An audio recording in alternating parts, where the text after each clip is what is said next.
Alexander Claud Cockburn was an Irish-American political journalist and writer. Cockburn was brought up by British parents in Ireland but had lived and worked in the United States since 1972.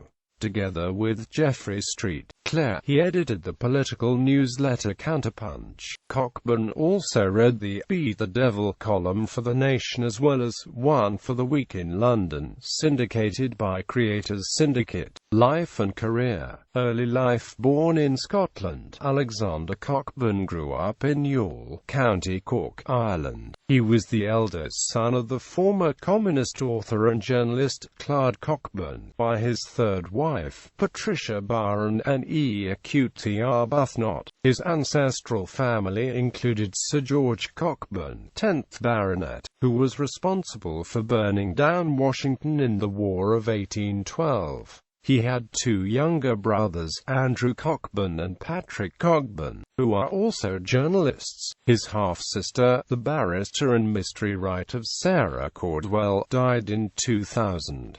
In addition, journalists Laura Flanders and Stephanie Flanders are his half-nieces, daughters of his half-sister Claudia Cockburn and her husband Michael Flanders. Actress Olivia Wilde is his niece, daughter of his brother Andrew Cockburn. Cockburn grew up between his family home in Ireland and Glenarmond College, an independent boys' boarding school in Perthshire, Scotland, where his brothers Patrick and Andrew were also educated. It was at Glenarmond that he recalls being bullied for being Irish because Ireland was neutral during World War II. It was partly this experience which led Cockburn to choose Irish citizenship over British citizenship. He went on to study English literature and language at Keble College, University of Oxford, Oxfordshire. Writing in London. It was at Oxford and the circles he mixed in thereafter that Cockburn became good friends with Robin Blackburn, as well as other left-wing writers like Tariq Ali, Tom Nairn, and Perry Anderson. Cockburn graduated in 1963 and worked in London as a journalist associated with the New Left Review. Alexander helped in the early reshaping of New Left Review, joining the editorial committee and becoming managing editor in 1966, while he held a job as an assistant editor at the Times literary supplement and moved to the New Statesman in 1967. His early published work was as a co-editor to his friend Robin Blackburn. Together they first worked on The Incompatibles, Trade Union Militancy and The Consensus. In Blackburn's words, the first project brought together trade union organizers, left-wing journalists including Paul Foot, Marxist economists and two liberals, Michael Frayn and Philip Toynbee, who mocked the demonization of union activists by Labour as well as conservative pundits. Looking back, Blackburn writes, sales were reasonable, not amazing, but the book did register a syndicalist militancy that was to upset three British governments, those of Wilson, Heath and Callaghan. The second jointly edited collection was Student Power, Problems, Diagnosis, Action, which compiled contributions from such figures as Herbert Marcuse, Perry Anderson, and Tom Nairn. It sold 75,000 copies.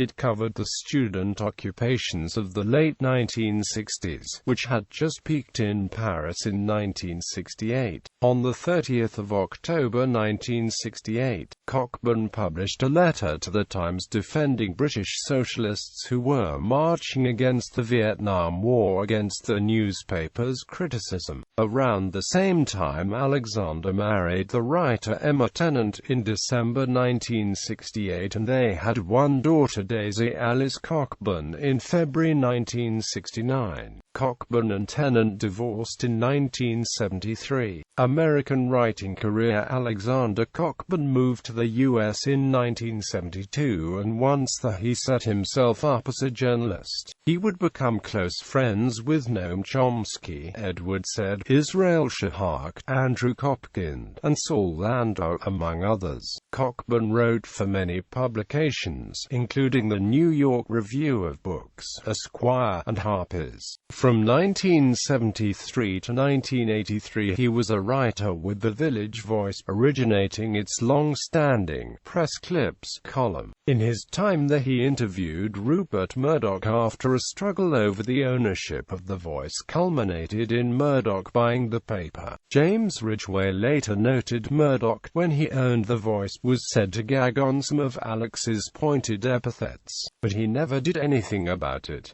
He actually had us both for lunch and offered us a column.